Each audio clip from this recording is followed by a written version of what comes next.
Let's understand the world a little better. I'm your host, Timo Wunderlich, and with me is Sergey Guriev. He is a Russian-French political scientist and professor of economics at Sciences Po in Paris. Before that, he was the chief economist at the European Bank for Reconstruction and Development and rector at Moscow's New Economics School until he resigned and fled to France. He's the author of Spin-Dictators, The Changing Face of Tyranny in the 21st Century. Let us get right in, and let me first ask you, what are spin dictators?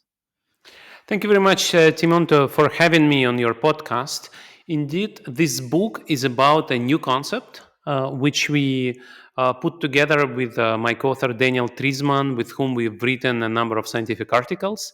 And that idea of spin dictatorship is the idea of a new model of non-democratic regimes in the 21st century. And the spin dictators are different from traditional dictators in the way that they pretend to be democrats.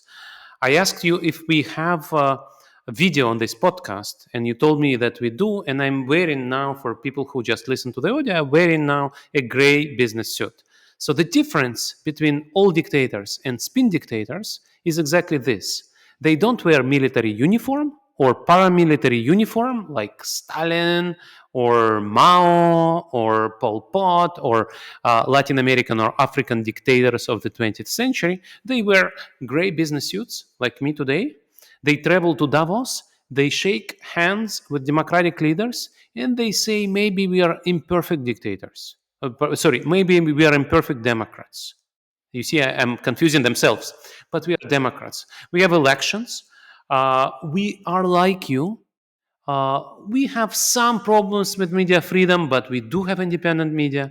We do have multi-party systems. Yes, we win elections, but this is because people like us, not because we scare the people into submission.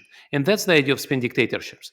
Like spin doctors in the democracy, spin dictators in non-democratic regimes manipulate information and uh, instead of installing fear on their citizens, they try to become popular. They try to deceive people by pretending to be democratic leaders.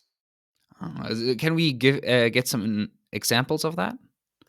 Well, I'll give you an example. So, our book starts with Putin. Until 2022, Putin was a typical spin dictator, and he was doing this job extremely well. He was accepted in all European capitals. People talked to him, people did business with him. So, that was a typical story, right? But right now, if you look, for example, at Hungary, Hungary is now judged by political scientists as a non democracy, not by all, but by many, because in Hungary elections are not free and fair, because the government controls judiciary system and media landscape. And this is not a democratic regime anymore. Yet it's part of European Union. Yet Viktor Orban comes to the council meetings. Yet he's a member of NATO. And for all formal purposes, Hungary is considered to be a member of European Union and a democracy. Another example among people around the table that would be in NATO, it would be Recep Tayyip Erdogan. Erdogan has elections. He chooses who opposes him in those elections. So, for example, the very popular mayor of um, uh, Istanbul, Ekrem Imamoglu, was not allowed to run in the last presidential election. Why? Because he won twice, actually. He won twice the election in Istanbul, and Erdogan understood that this is a very popular opposition politician. And so he invented a special law which um, did not allow the most popular opponent to run against him. Erdogan also controls media, social media, and so you have those regimes which pretend to have competitive elections, but they always win those elections. But in the Western world, we do know of these problems. So why do spin dictators do this? For the population? So, spin dictators want to stay in power, and indeed, they want to manipulate information for the population. Uh, so, to avoid the need to resort to brutal repression, because you think that you know that in the West, because you're interested in politics. But you cannot imagine how many ordinary people and some politicians in the West accept that Russia before 2022 was an imperfect democracy, that Hungary is an imperfect democracy. We also talked about Ecuador. We also talked about Kazakhstan, right? Kazakhstan is an interesting example. That's a country which doesn't invade anybody. It tries to avoid brutal repression of its own population. And it does a good job in attracting foreign investment, in talking to democratic leaders, in participating in international forums. And so, this is an example where somebody who has pretty much a single party regime, it's not even a single party regime, it's a personalistic dictatorship with a party which is run by this individual. This regime is accepted everywhere in the West, and the West says, okay, but there are elections, but there are some independent media. Even Soros Foundation is allowed to work in Kazakhstan, and so you think maybe it's not a brutal dictatorship, and so you need to convince the Western partners as well, so they don't impose sanctions on you. They continue to trade with you. They send technology to you because you need technology, you need investment to have economic growth. And so this is the game these leaders play. Their game is be part of global economy, and to be a part of a global economy, you need to be accepted as an acceptable leader. You need to be somebody who's not scary like Kim Jong Un or Bashar Assad, right? These are the people who are brutal dictators like the brutal dictators of 20th century. No, if you do censorship, you do it in a deniable way. Spin dictators say, well, we have independent media. Nobody reads them. But that's not because of me. It's because they are not doing a good job. And then you forget to mention that you exert secret pressure on businesses not to have anything to do with independent media, not to provide advertising budgets to independent media, not to subsidize independent media. So nobody observes the real censorship. The censorship is covered. There is research on Hungary which shows how Orban's government or people close to Orban co-opt media landscape by buying independent media, who then subsequently change their editorial line. So this is a typical example how you do that in a deniable, implicit, non-transparent way. The same thing with repression. You need to silence some people who remain in opposition, but you do it in a quiet way. You don't kill thousands. You put these people in jail on non-political charges. I mentioned Turkey. One political leader in Turkey from the opposition party was put in jail because he faked his medical certificate. So he forged his medical certificate, not because he was a leader of an opposition party. Russian opposition leader Alexei Navalny in the past, not now, but in the past, he was put in jail because he didn't pay taxes. He embezzled money, non-political at all, and Putin would say, well, I don't know about political prisoners in Russia. I just have people who don't pay taxes or people who embezzle money of their business partners. This is not my problem. This is just a small petty criminal. It's not my problem. That not the entire Western population knows how democratic these states are or not. I can believe that, but the leaders, the Western leaders, shouldn't they know? They should, and some of them know, and some of them know that it's actually better for them if there are no outrageous atrocities to accept that as a status quo. So they know, okay, this is somebody who is not winning his elections in a clear way, but my business lobbies want to continue doing business with him because that's where you can make money. And so, if the spin dictator is not somebody whom my voters in the West, my media in the West, my civil society, my political establishment, my business establishment hates, why should I stop doing business with this person? And you remember, right now we have in Germany Zeitenwende, the change of times. The change of times arrived only in 2022. Before that, German government and Madam Merkel, Chancellor Merkel, already said in 2014 that Putin is a guy who lives in a parallel reality. And she understood Putin very well maybe not from the very start, but definitely for the last few years. Still, Germany was continuing to do business with Russia, was building Nord Stream 2, because that's where the money is. And every Western leader needs money to give money to voters, to reduce taxes, to invest in green transitions, to fight inequality. So if you can make money in Russia, why shouldn't you do that if it's acceptable by voters in your own country? And this is the goal of spin dictators. Spin dictators recruit enablers.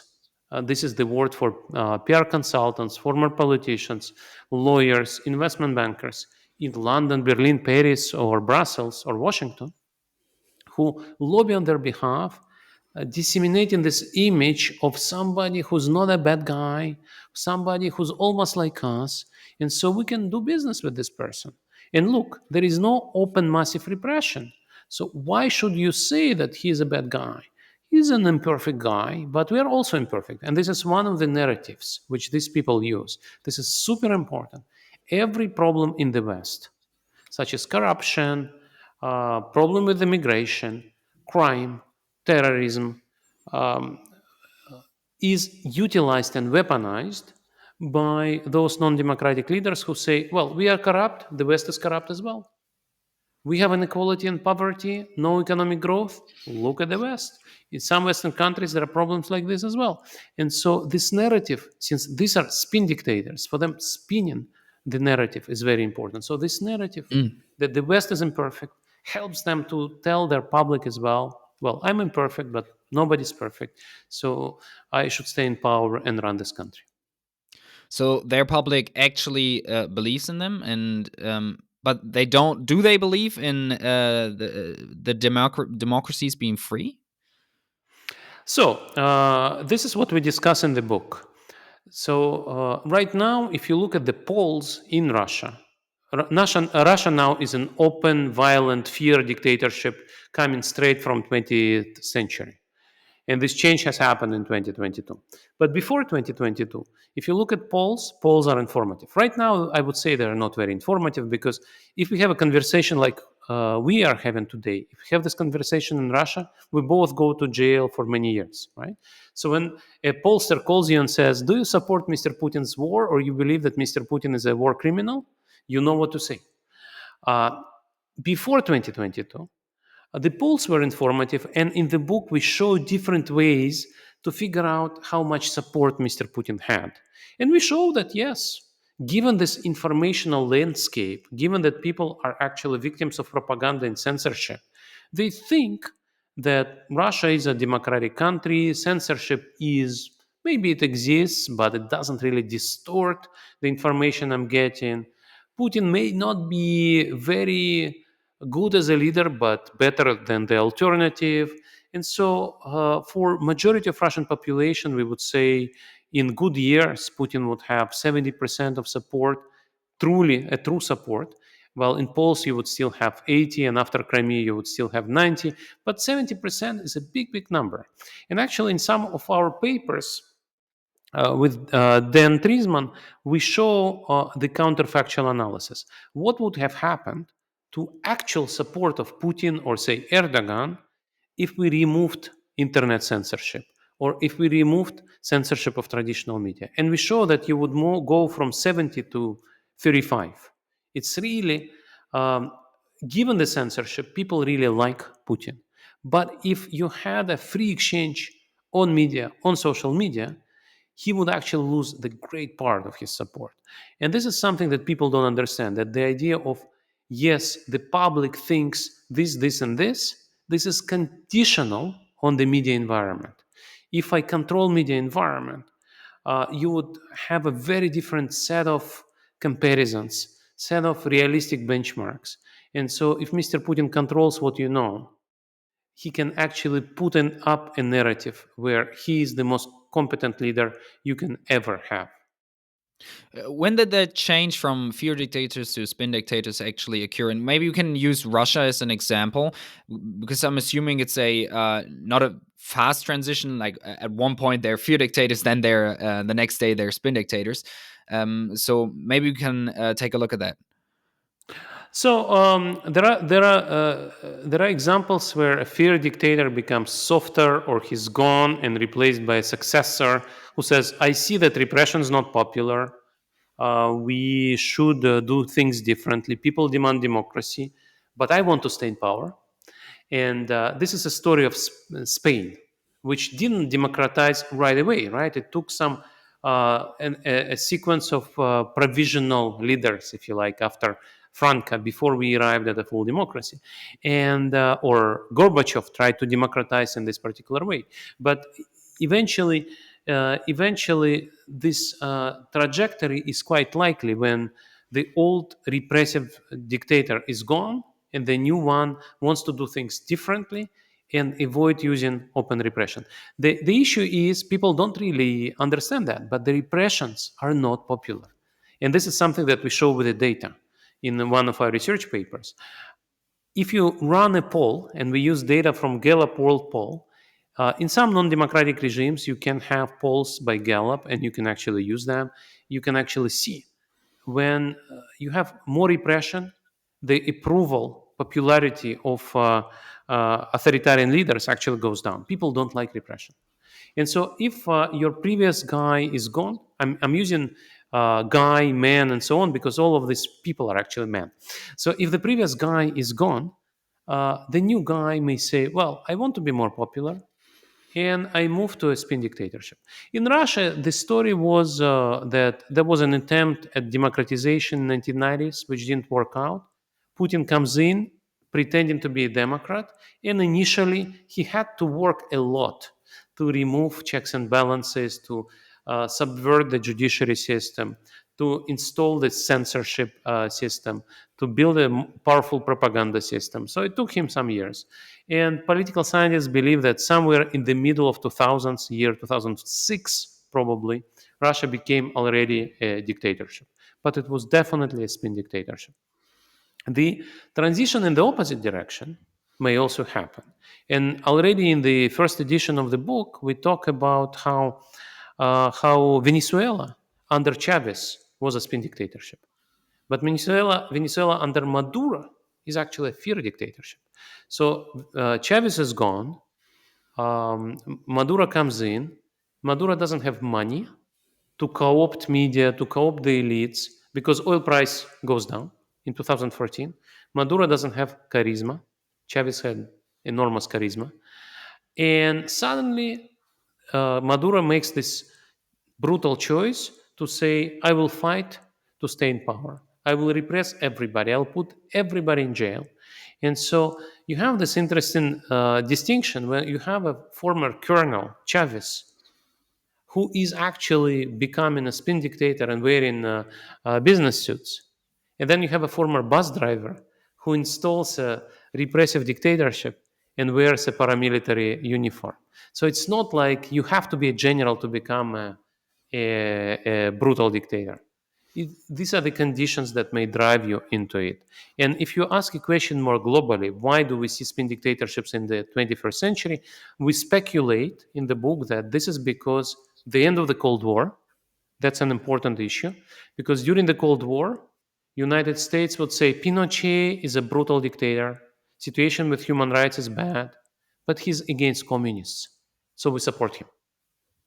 After the end of the Cold War, you see, well, this is a brutal dictator, but communist threat is no longer there. So we just listen to our own human rights organizations and tell him, look, you cannot torture people, we'll impose sanctions on you, right? And this is the rise of human rights organizations, Amnesty International, Human Rights Watch, that particular time. You have global media like CNN and rise of social media. So torturing people is noticeable right away. All the atrocities are seen in real time. So it's very hard to hide massive atrocities.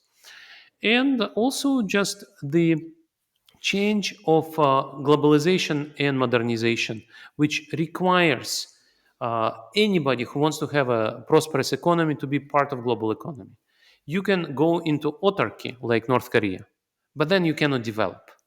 Or you can go like Hungary or Turkey, become part of the global economy, and benefit from new technology, benefit from foreign investment, and so your economy will be growing. And then this is a very very important difference between 21st century and 20th century. How about democracies that became to be dictatorships? Whether ever something like this where it successfully transitioned? So democracies may have leaders like Donald Trump or Silvio Berlusconi or Viktor Orban who try to become spin dictators. Berlusconi failed. Trump so far has failed. Orban has succeeded. And basically, the idea is you come into office and you say, I'm a democratic leader, but I need to protect you. It's usually a populist narrative. I need to protect you from cosmopolitan elites. And for that, we need to break through all these checks and balances. So I need to change the constitution. I need to change the electoral law. I need to have a judiciary reform. And then after a while, you see that the country is run by one person or one party. Most of these cases are actually one person, and there are no checks and balances. And you have a non democratic regime, which still pretends to be a democratic regime. So we should be all very scared about Trump. If he wins the election, he will try to go much farther than in 2017. And we see what's happened in Hungary.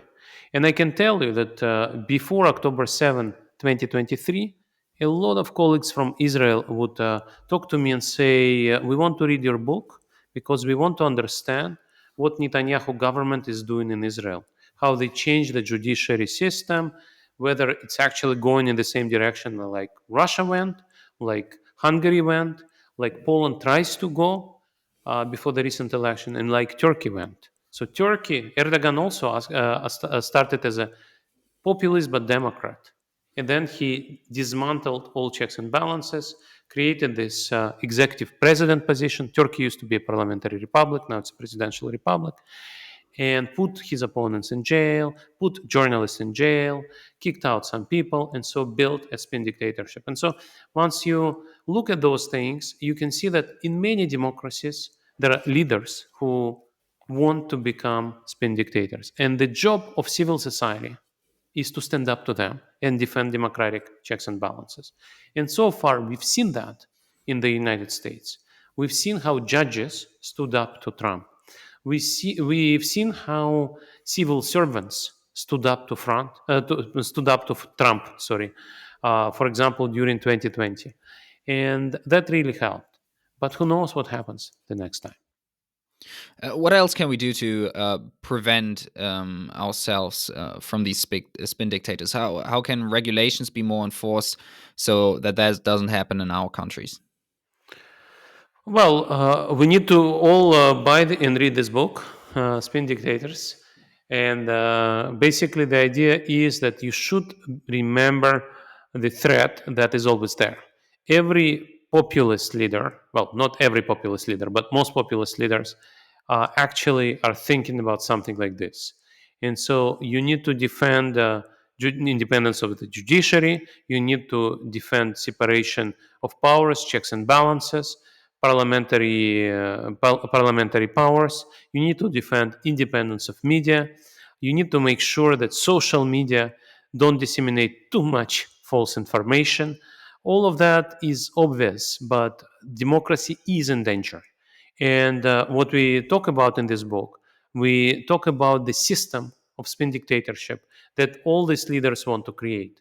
And so when you know how it ends, you also know which barriers we should defend, which checks and balances which should defend. And this is informational landscape, judiciary landscape, and of course checks and balances, separation of powers.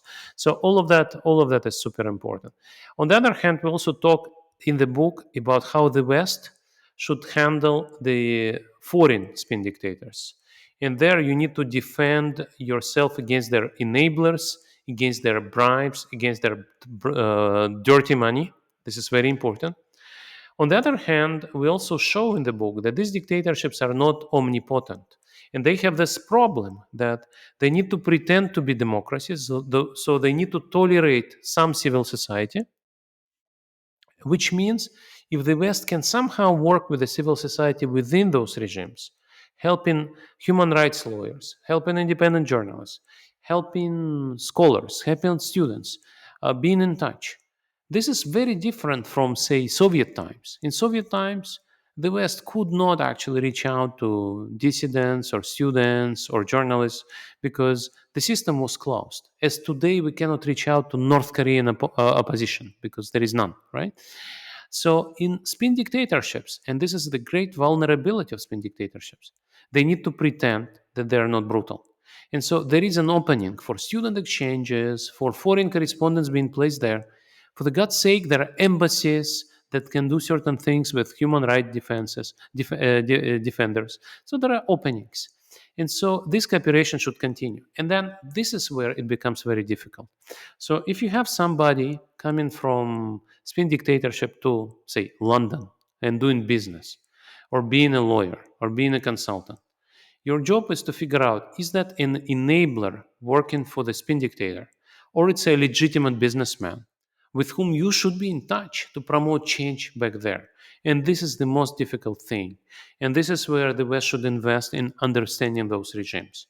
And this is where our book is not sufficient. You really need to think about each particular case and understand which are the government players and which are truly independent journalists, lawyers, business people. And this is hard. This is really, really hard, but this is what needs to be done. So, are you still doing research on that?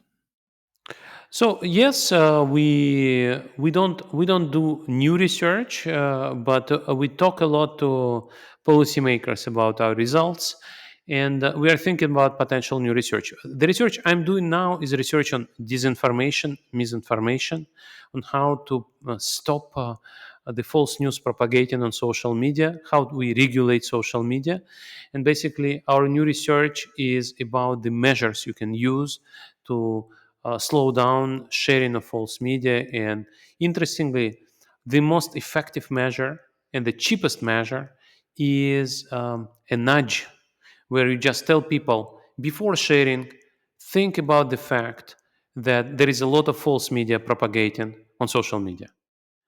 There is a lot of false content propagating on social media.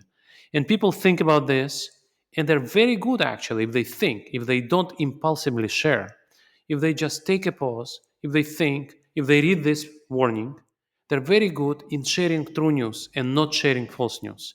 And what we actually see, and this is one exciting takeaway from this research, is interventions like this not just slow down the propagation of bad stuff, but they also accelerate propagation of good stuff, of true news. This is very important. Why? Slowing down, blocking content is very easy. This is something that we know how to do. For example, I can say, do you want to share this content? And I say, are you sure? Can you click once again? Can you click once again? And that slows down propagation of any content big time. But the objective of our research is to find regulations that are compatible with incentives of platform companies. They want more stuff circulating, and we want more true stuff circulating. So if we find interventions that slow down circulation of bad stuff and promote circulation of good stuff, that is something that companies actually can use. And this is the work we are doing right now. Very interesting. I think there isn't there already a social media platform that it does this disclaimer. I forgot which one is it. So there are many interventions like this, and social media companies are doing that sometimes voluntarily. And I'll just give you an example. Um, when I'm trying to remember this particular intervention. I'm trying to remember. I did see it sometimes. There are other interventions like when you want to share something, people ask you, "Are you sure to share it?" Because you've not read it. There are interventions like you want to see this thing, but we want to warn you that this is potentially false content. So here is a fact checking link if you want to fact check it. or you want to see this content, but this is the content which glorifies violence. So in order to see it, please confirm that you want to see it. So there are many interventions like this, and this is really that the frontier of research here is manipulating this international environment of people, which may help to stand up to a dissemination of false news. And a lot of false news are coming from authoritarian propaganda. And this is also something that I'm thinking about doing, actually using large language models to recognize authoritarian propaganda and to see which narratives authoritarian propaganda can promote. I find that very interesting because also on YouTube, where this podcast is also published, um, they do have disclaimers as well before watching a video or while watching a video. You can, when it's a hot topic, let's say, you can see a Wikipedia link about the topic. So, for example, if you were to talk about COVID, um, under the video would pop up the Wikipedia link for Corona, and so that it tries to inform correctly the viewer. Also, what happens under certain cases is that YouTube actually deletes posts when there's misinformation within the video. Um, we've seen this with Corona videos, for example, as well, where there was misinformation. Um, I want to ask you, at what point do you think that becomes problematic, since it's also a type of censorship in a way? Um, yeah. I think in this particular case, so far, we've not seen real censorship by social media.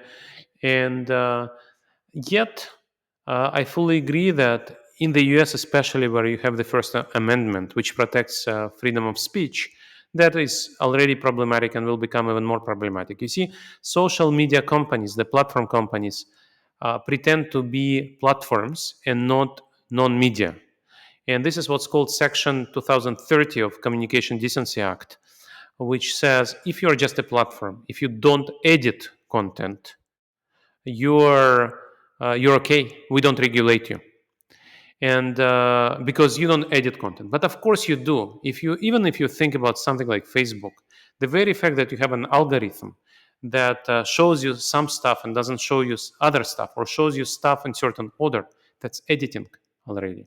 If you think about removing videos which contain problematic information, that's editing already.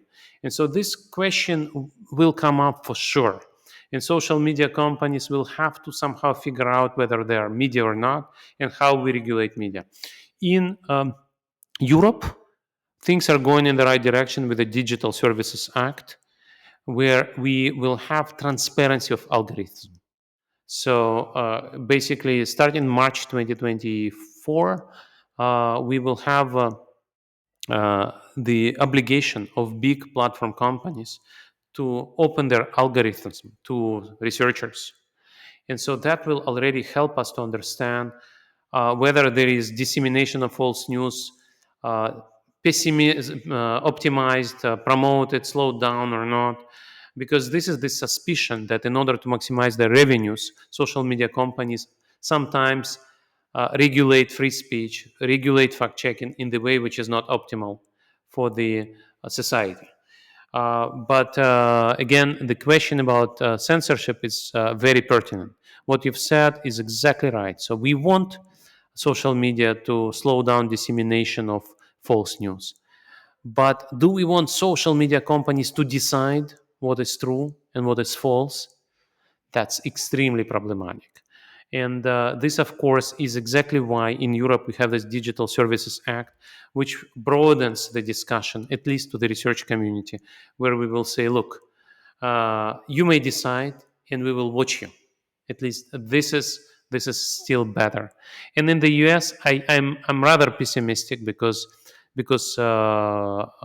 social media companies are very powerful politically, and because there is a First Amendment which protects freedom of speech and actually doesn't allow government to regulate the content.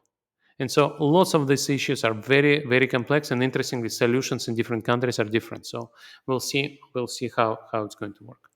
Is there a way from how we from Westernist country or from democratically from democratic countries can help in a way citizens from living under spin dictators that have censored media, that they get a wider spectrum of information.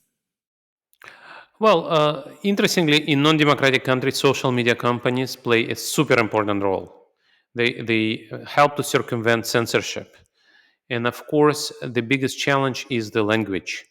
So, how many Hungarian language media are in democratic countries to talk to Hungarians in Hungary? In Russia, it's already better because you have BBC Russian service, you have Radio Free Europe Russian service, so it's a bit better. You also have opposition media which are on YouTube, even when they're kicked out of the country. And the Western democracies are supporting media like this, which is great. And the more you invest in circumventing censorship, the better. And I think eventually there'll be technical solutions. And when we talk about Starlink, when we talk about solutions to beam internet to non-democratic countries, that opens an opportunity for getting an independent point of view. And this is very, very important. And another thing is, of course, always following those regimes, always condemning the violation of human rights, always trying to protect political prisoners, even if the regime calls them non political prisoners. So, whenever a Western leader talks to Vladimir Putin, it's important to say we know that you have political prisoners and we demand the release of political prisoners. And this is also very important for supporting the opposition politicians in those countries. And so these are the things. And of course, fight enablers at home.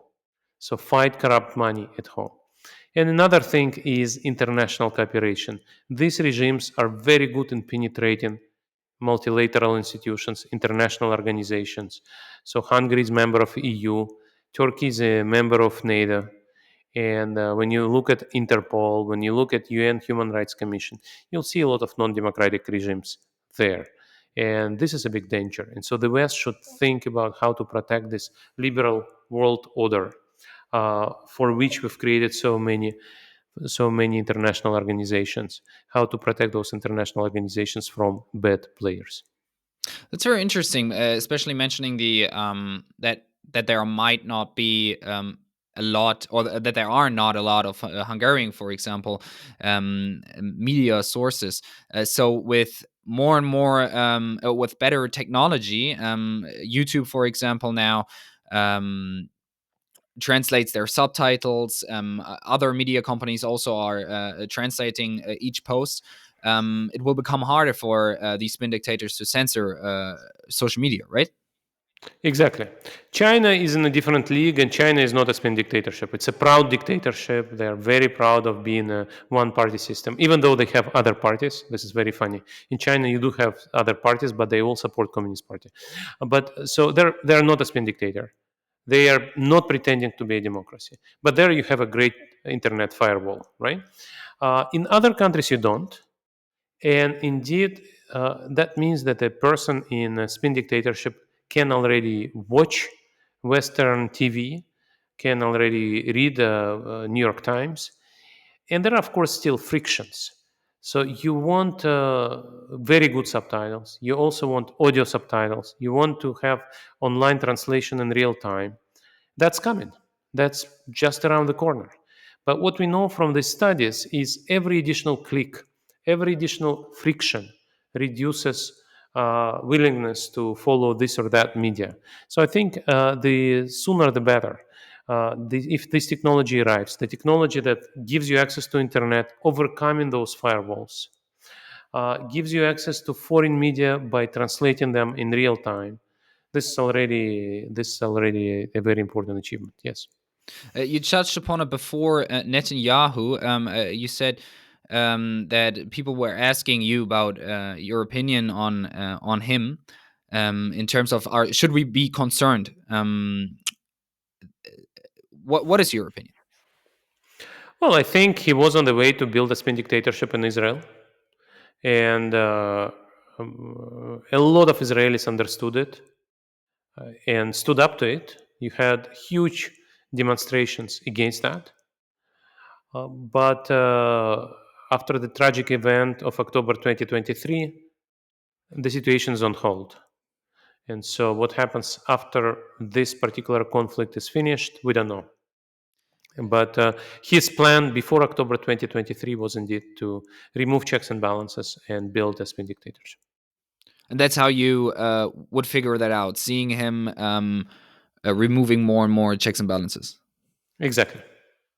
Okay. I was wondering, are you familiar with a professor named Martin Dimitrov? That sounds familiar. No. He was actually in my podcast before. The episode is not yet published, and he also talked about dictatorships and information, and how dictators actually get their information. And the one important number or ratio for that was the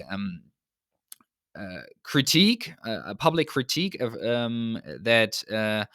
that can be raised to the government. The ratio from the public critique to the answer from the government to that, so that actually dictatorships should try, because long living dictatorships have reached this number, that a 40% ratio roundabout of critique to response to that critique.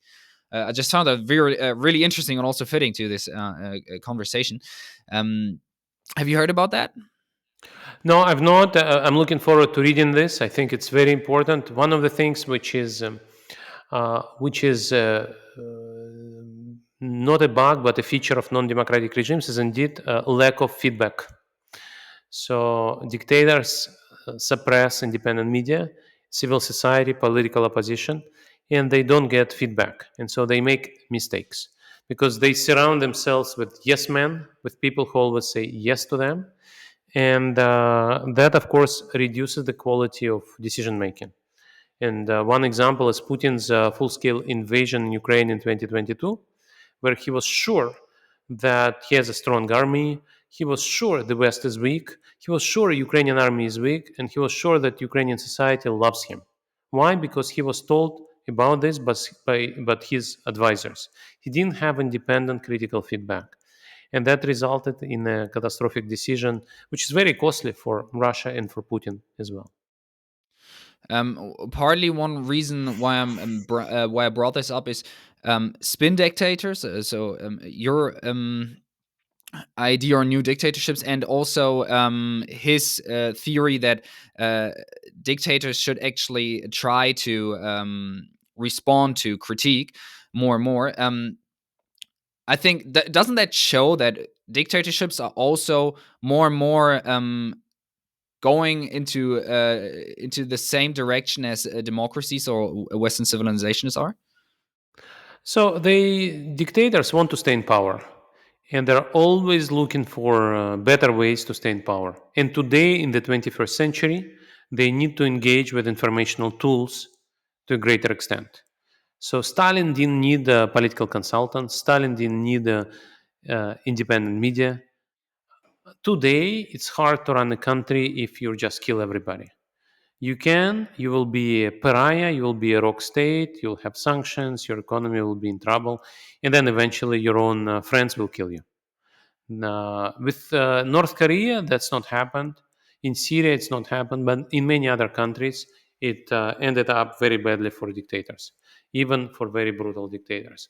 And so, in that sense, it's safer and more profitable to be part of the global economy, use information, pretend to be a Democrat, pretend to take into account the citizens' feedback and media stories.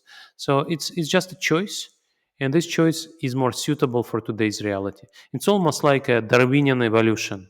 Basically, in the 21st century, dictators have evolved into a new species to respond to the change in the external environment. So, is it possible to say from a Westerner's values perspective that spin dictators are better than fear dictators? They're better because they kill fewer people. Okay, yeah. That's good. No, that's good. Uh, what is not good is when they successfully fool their population and the West.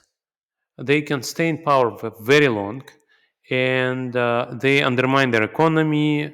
Their citizens are not living in a free country, and eventually you can end up with a situation like Venezuela in 2014, or situation in Russia in 2022, when the dictator is in a dead end and decides to go to the brutal model.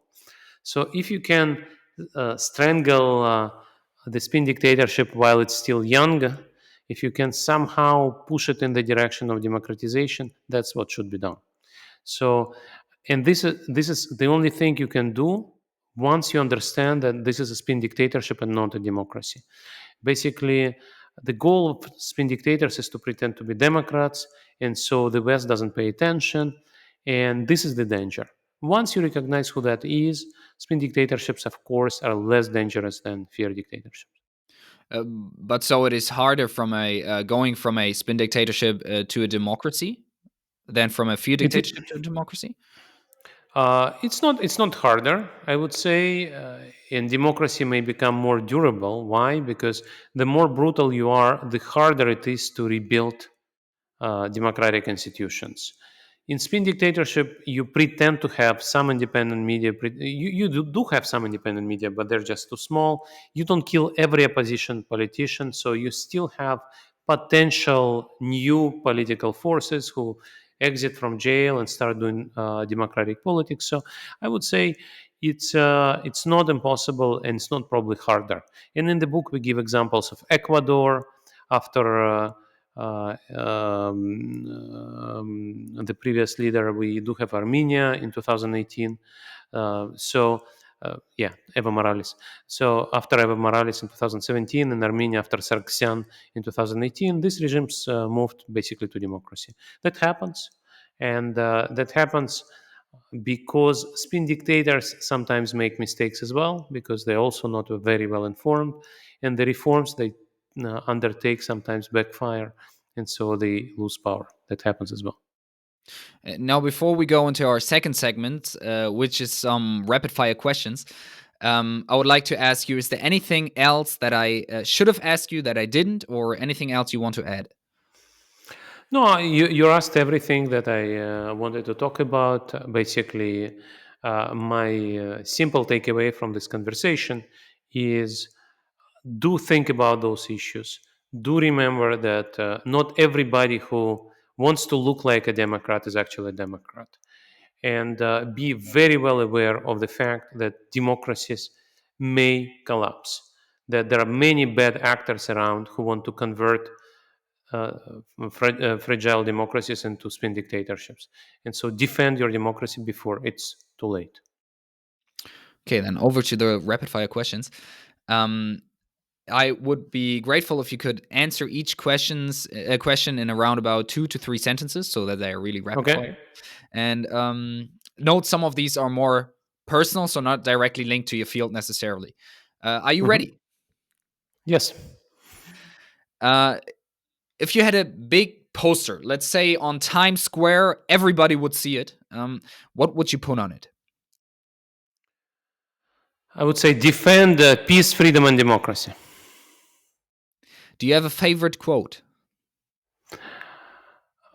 Well, that's that's a good one. Um, it's it's basically it's basically a quote like, "Do what you think is right. Do the right thing, and let it happen. What happens." I'm trying to translate it from a different language, but I don't remember how. But basically, do what you deem right, and let things happen as they happen. What would you have liked to know when you were 20?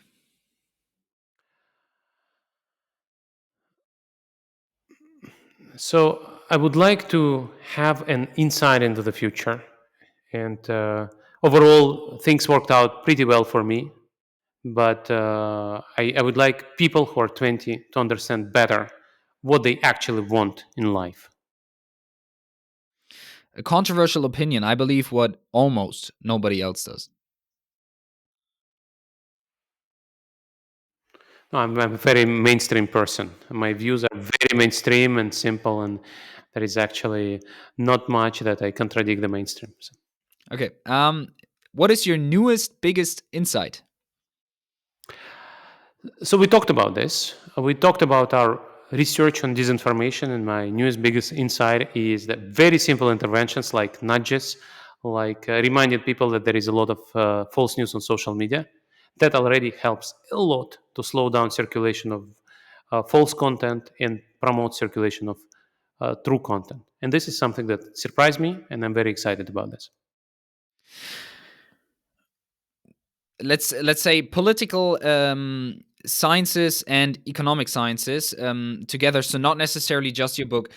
What do you say the biggest? What is the biggest problem in your area currently? Well, the biggest problem is actually political leadership. How do you find right political leaders for democracies? And this is linked to both economics and politics. Voters want competent, economically competent leaders who can deliver prosperity, equality, environmental transformation. And so you need to know a lot to be a successful democratic leader. On the other hand, you need to be connected to people, you need to represent them. And if you are very educated, you have experience of working in important places, you lose touch with ordinary people. And that's the biggest problem. And a lot of people complain today, well, where are those great leaders? And the problem today is, and sorry to be long, but this is actually the biggest problem in the field. The problem today is good people cannot or do not want to go to politics because it's hard, it's uh, it's dangerous because transparency has increased, and it's very hard to combine connection with the voters and technical skills. Now, how would you try to solve that problem? So this is what I'm doing. My job is to train new leaders, and basically at Sciences Po we are trying to make sure that people whom we teach hard skills, how to regulate social media, how to move to a greener economy, how to fight inequality. We combine those with social skills and with internships in places where people connect to ordinary voters. And we want to make sure that students are in touch and remain in touch with ordinary people. The politicians don't forget why they're politicians, what they work on, and whom they work for. And so it's just hard work, but it can be done. And I'm very happy that I'm part of this part of this project. So, not necessarily linked to your field. How would you spend $10 billion to make the world a better place? 10 million or 10 billion. Billion. Well, it's very easy. At this time, we have a very brutal war going on in Ukraine, and so $10 billion should be given as weapons to Ukraine. The sooner this war ends, the safer and more free, more democratic the world will be. Because this regime, Putin's regime, is dangerous not just for Russia, not just for Ukraine, but for the whole world. And finishing this war and finishing Putin's regime is very good global public good. What do you think of Noam Chomsky? So it's hard. I respect him as a scientist, but recently I've seen his interviews and speeches, and I think he wants to stand up to America, forgetting that America is actually opposing today the forces which are evil. And when you start putting blame on the United States, on the West, for what players like Putin are doing, I think it's false and it's dangerous and it's wrong. One question from these rapid fire questions that I want to. You can. I'm glad if you talk longer about this. What do you think are how do you inform yourself about the world? How do you think that is done best, navigating through misinformation and so on, fake news? So I subscribe to newsletters from mainstream media. And today you have lots of newsletters by each mainstream newspaper. So you can choose a topic which interests you more. And by using reliable sources such as, I don't know, New York Times or Financial Times that I use, you can be sure that this is not misinformation. Sometimes these organizations make huge mistakes, but this is rare and this is always recognized. Then I'm following social media, but there as well, I'm trying to remember the source. If that comes from a source which I don't know, I doubt what's being told, and I want a second confirmation. If that comes from a source which is a mainstream media, or it's a source that I know personally, or I know this person has a reputation that he or she is afraid of losing, I trust and I save time on fact checking. But in general, we have a lot of information. I would even say too much information, and it's very important to always understand what is reliable and what's not. That is very interesting, the part with the reputation. Could you name maybe your three most read or watched news sources so listeners can copy? So for me, I in English I follow New York Times, Financial Times, and in France, Le Monde. Le Monde is available in French and I think in English as well. So, but basically, just old mainstream media which have a lot to lose if they start doing crazy things, and that's why I think you should trust them. I like that. Well, thank you very much, Sergey. If you want to know more about him and his insights, buy his book, Spin-Dictators, The Changing Face of Tyranny in the 21st Century. And yeah, thank you for being here. Thank you for taking the time. Thank you very much, Timo. Thank you.